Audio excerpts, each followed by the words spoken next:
ಇನ್ನು ಮಂಗಳೂರಿನ ಕೋಟೆಕಾರ್ ಸಹಕಾರಿ ಬ್ಯಾಂಕ್ ದರೋಡೆ ಅಷ್ಟು ಸಲೀಸಾಗಿ ಮಾಡೋದಕ್ಕೆ ಸಾಧ್ಯವೇ ಇರಲಿಲ್ಲ. ಡಕಾಯಿತರ ಗ್ಯಾಂಗ್ ಪಕ್ಕಾ ಪ್ಲಾನ್ ಮಾಡಿಕೊಂಡೇ ಫೀಲ್ಡ್ಗೆ ಇಳಿದಿತ್ತು. ತಾವು ಹಾಕೊಂಡಂತ ಸ್ಕೆಚ್ನಂತೆಯೇ ಅದನ್ನು ಎಕ್ಸಿಕ್ಯೂಟ್ ಮಾಡುವಲ್ಲೂ ಕೂಡ ಅವರು ಸಕ್ಸಸ್ ಆಗಿದ್ದಾರೆ.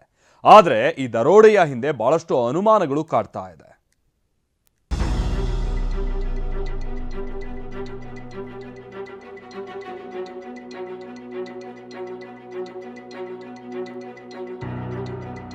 ಇಲ್ಲಿ ನೋಡಿ, ಕೇವಲ 5 ವ್ಯಕ್ತಿಗಳು ಬ್ಯಾಂಕ್ ಒಳಗೆ ಎಂಟ್ರಿ ಕೊಟ್ಟಿದ್ರು. ಹಾಕಿದ್ದ ಸ್ಕೆಚ್ ಪ್ರಕಾರ 5 ನಿಮಿಷದಲ್ಲಿ ಕೆಲಸ ಮುಗಿಸಿ ಎಸ್ಕೇಪ್ ಆಗಿದ್ರು.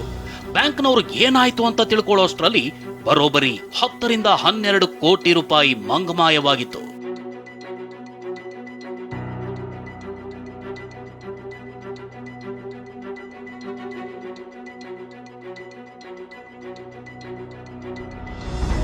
ಇದು ಮಂಗಳೂರಿನ ಕೋಟೆಕಾರು ಸಹಕಾರಿ ಬ್ಯಾಂಕ್ನಲ್ಲಿ ನಡೆದ ದರೋಡೆಯ ದೃಶ್ಯ.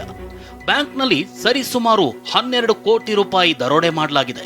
ಖದೀಮರು ನಗದು ಜೊತೆಗೆ ಚಿನ್ನಾಭರಣವನ್ನು ಎಗರಿಸಿದ್ದಾರೆ. ಘಟನೆ ಬಗ್ಗೆ ಮಾಹಿತಿ ತಿಳಿದಾಗಿನಿಂದ ಪೊಲೀಸರು ಹಲವು ತಂಡಗಳಾಗಿ ಹುಡುಕಾಟ ನಡೆಸುತ್ತಿದ್ದಾರೆ. ಇನ್ನು ದರೋಡೆಕೋರರು ಪೊಲೀಸರ ದಿಕ್ಕು ತಪ್ಪಿಸೋದಕ್ಕೆ ಮಾಡಿದ್ದು ಅಂತಿಂತ ಪ್ಲಾನ್ ಅಲ್ಲ, ಮಹಾ ಪ್ಲಾನ್. ಅದೇನಪ್ಪಾ ಅಂದ್ರೆ, ಖದೀಮರು 2 ಸೇಮ್ ಟು ಸೇಮ್ ಕಾರ್ನಲ್ಲಿ ಬ್ಯಾಂಕ್ ಬಳಿ ಬಂದಿದ್ರು. ತನಿಖೆಯ ದಿಕ್ಕು ತಪ್ಪಿಸಬೇಕು ಅಂತಲೇ ಹೈವೇ ತಲುಪ್ತಾ ಇದ್ದಂತೆ ಒಂದು ಕಾರು ಮಂಗಳೂರಿನ ಕಡೆ, ಇನ್ನೊಂದು ಕಾರು ಕೇರಳ ಕಡೆ ಪರಾರಿಯಾಯಿತು. ಅಷ್ಟೇ ಅಲ್ಲದೆ ಕೃತ್ಯ ಎಸಗೋ ಸಂದರ್ಭದಲ್ಲಿ ದರೋಡೆಕೋರರು ಬ್ಯಾಂಕ್ ಸಿಬ್ಬಂದಿಯ ಮೊಬೈಲ್ ಕದ್ದಿದ್ರು. ಅದೇ ಮೊಬೈಲ್ ಅನ್ನ ಮಂಗಳೂರು ಉಡುಪಿ ಗಡಿ ಹೆಜಮಾಡಿ ಬಳಿ ಎಸೆದು ಖಾಕಿ ದಿಕ್ಕು ತಪ್ಪಿಸೋದಕ್ಕೆ ನಾನಾ ಯತ್ನ ಮಾಡಿದ್ದಾರೆ. ಸಿಎಂ ಕಾರ್ಯಕ್ರಮ ಇರೋ ಕಡೆಯಲ್ಲಿ ಓಡಾಡಿದ್ದ ಕಾರು, ಬ್ಯಾಂಕ್ ಲೂಟಿ ಮಾಡಿದ ಖದೀಮರ ಕಾರು ದರೋಡೆ ಬಳಿಕ ಸಿಎಂ ಕಾರ್ಯಕ್ರಮ ಇರೋ ಕಡೆಯಲ್ಲಿ ಓಡಾಡಿತು ಅನ್ನೋದು ಗೊತ್ತಾಗಿದೆ. ಒಂದು ಕಾರು ಕದ್ದ ಮಾಲು ಸಮೇತ ಕೇರಳ ಕಡೆ ಪರಾರಿಯಾಗಿದೆ. ಇನ್ನೊಂದು ಕಾರ್ನಲ್ಲಿ 3 ದರೋಡೆಕೋರರು ಹಾಗೂ ಕಸಿದ ಮೊಬೈಲ್ ಸಮೇತ ಮಂಗಳೂರಿಗೆ ತೆರಳಿದ್ದಾರೆ. ಸಿಎಂ ಭೇಟಿ ನೀಡಿದ ಪುರಭವನ, ಕಂಕನಾಡಿಯ ಐವನ್ ಡಿಸೋಜಾ ಮನೆ, ಯುಟಿ ಖಾದರ್ ಮನೆ ಆಸುಪಾಸಿನಲ್ಲೇ ಓಡಾಡಿದೆ.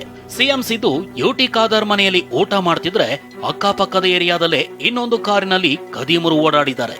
ಮೊಬೈಲ್ ಲೊಕೇಶನ್ ಮೂಲಕ ಪೊಲೀಸರಿಗೆ ಚಳ್ಳೆ ಹಣ್ಣು ತಿನ್ನಿಸೋ ಯತ್ನ ಮಾಡಿದ್ದಾರೆ. ಫಿಯಟ್ ಲಿನಿಯಾ ಕಾರಿಗೆ ಬೆಂಗಳೂರಿನ ನಕಲಿ ನಂಬರ್ ಪ್ಲೇಟ್. ಅಷ್ಟೇ ಅಲ್ಲ, ಖದೀಮರು ಬಳಸಿರೋ ಫಿಯಟ್ ಲಿನಿಯಾ ಕಾರಿಗೆ ಬೆಂಗಳೂರು ಉತ್ತರ ಆರ್ಟಿಒ ನೋಂದಣಿಯ ಎರ್ಟಿಗಾ ಕಾರಿನ ನಂಬರ್ ಪ್ಲೇಟ್ ಹಾಕಿದ್ದಾರೆ. ಫಿಯಟ್ ಕಾರಿಗೆ ಹಾಕಿದ ನಕಲಿ ನಂಬರ್ ಪ್ಲೇಟ್ ನಿಜವಾದ ಮಾಲೀಕ ಬೆಂಗಳೂರು ಮೂಲದ ವ್ಯಕ್ತಿಯ ಎರ್ಟಿಗಾ ಕಾರಿನ ನಂಬರ್ ಅನ್ನ ದರೋಡೆಕೋರರು ಬಳಸಿಕೊಂಡಿದ್ದಾರೆ. ಮಂಗಳೂರು ಪೊಲೀಸರು ಕಾರ್ ಡೀಟೇಲ್ ಚೆಕ್ ಮಾಡಿ ಕರೆ ಮಾಡಿದಾಗ ಶಾಕ್ ಆಗಿದ್ದಾರೆ. ಕೂಡಲೇ ಎರ್ಟಿಗಾ ಕಾರಿನ ಮಾಲೀಕ ತನ್ನ ಆರ್ಸಿ ಹಾಗೂ ಇತರೆ ದಾಖಲೆ ಪೊಲೀಸರಿಗೆ ಕಳಿಸಿದ್ದಾನೆ. ಮಂಗಳೂರು ಬ್ಯಾಂಕ್ ದರೋಡೆ, ಗ್ರಾಹಕರ ಅಳಲು. ಮಂಗಳೂರಿನ ಕೋಟೆಕಾರು ಸಹಕಾರಿ ಬ್ಯಾಂಕ್ನಲ್ಲಿ ಸರಿಸುಮಾರು 12 ಕೋಟಿ ರೂಪಾಯಿ ದರೋಡೆ ಮಾಡಲಾಗಿದೆ. ಖದೀಮರು ನಗದು ಜೊತೆಗೆ ಚಿನ್ನಾಭರಣವನ್ನು ಎಗರಿಸಿದ್ದಾರೆ. ಇದೇ ವಿಚಾರ ನೋಡಿ, ಬ್ಯಾಂಕ್ನಲ್ಲಿ ಚಿನ್ನ ಅಡವಿಟ್ಟಿದ್ದ ಗ್ರಾಹಕರ ಕೆಂಗಣ್ಣಿಗೆ ಗುರಿಯಾಗಿದೆ.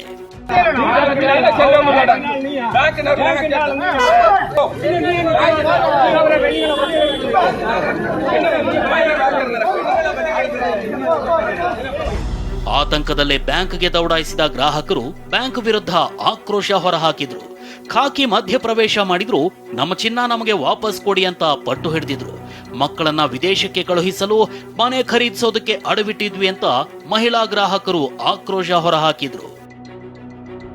ಅನುಮಾನಕ್ಕೆ ಕಾರಣವಾಯಿತು ಸಹಕಾರಿ ಬ್ಯಾಂಕ್ನ ನಡೆ. ಇದೆಲ್ಲದರ ಮಧ್ಯೆ ಸಹಕಾರಿ ಬ್ಯಾಂಕ್ನ ನಡೆ ಸ್ವಲ್ಪ ಅನುಮಾನಕ್ಕೆಡೆ ಮಾಡಿಕೊಟ್ಟಿದೆ. ಅದ್ಯಾಕಂದ್ರೆ ಬ್ಯಾಂಕ್ ನಿನ್ನೆಯಷ್ಟೇ 10 ರಿಂದ 12 ಕೋಟಿ ಹಾಗೂ ಚಿನ್ನ ಲೂಟಿ ಅಂದಿತ್ತು. ಈ ಬೆನ್ನಲ್ಲೇ ಬ್ಯಾಂಕ್ ಅಧ್ಯಕ್ಷ ಕೃಷ್ಣ ಶೆಟ್ಟಿ 8 ಕೋಟಿ ಮೌಲ್ಯದ ಚಿನ್ನ, 11 ಲಕ್ಷ ನಗದು ರಾಬರಿ ಆಗಿರೋದಾಗಿ ಹೇಳಿಕೆ ಕೊಟ್ಟಿದ್ದಾರೆ. ಆದರೆ ದೂರಿನಲ್ಲಿ ಮಾತ್ರ ಕೇವಲ 4 ಕೋಟಿ ಮೌಲ್ಯದ ಚಿನ್ನಾಭರಣ ಹಾಗೂ ನಗದು ದರೋಡೆಯಾಗಿರೋದಾಗಿ ಉಲ್ಲೇಖವಿದೆ. ಒಂದೇ ಬ್ಯಾಂಕ್ನ ದ್ವಂದ್ವ ಮಾಹಿತಿ ಖಾಕಿಗೆ ಅನುಮಾನ ಹುಟ್ಟಿಸುವಂತೆ ಮಾಡಿದೆ. ಪೊಲೀಸರ ದಿಕ್ಕು ತಪ್ಪಿಸಲು ದರೋಡೆಕೋರರ ಪ್ಲಾನ್. 2 ಕಾರಿನಲ್ಲಿ ಬಂದ್ರು, ಬೇರೆಯಾಗಿ ಹೋದ್ರು. ಸದ್ಯ ಪೊಲೀಸರು ಚಾಪೆ ಕೆಳಗೆ ನುಸುಳಿದ್ರೆ ದರೋಡೆಕೋರರು ರಂಗೋಲಿ ಕೆಳಗೆ ನುಸುಳುತ್ತಿದ್ದಾರೆ. ಖದೀಮರ ಹೆಡಮುರಿ ಕಟ್ಟಲು ಪೊಲೀಸರು ಹರಸಾಹಸ ಪಡ್ತಿದ್ದಾರೆ. Bureau report, TV9.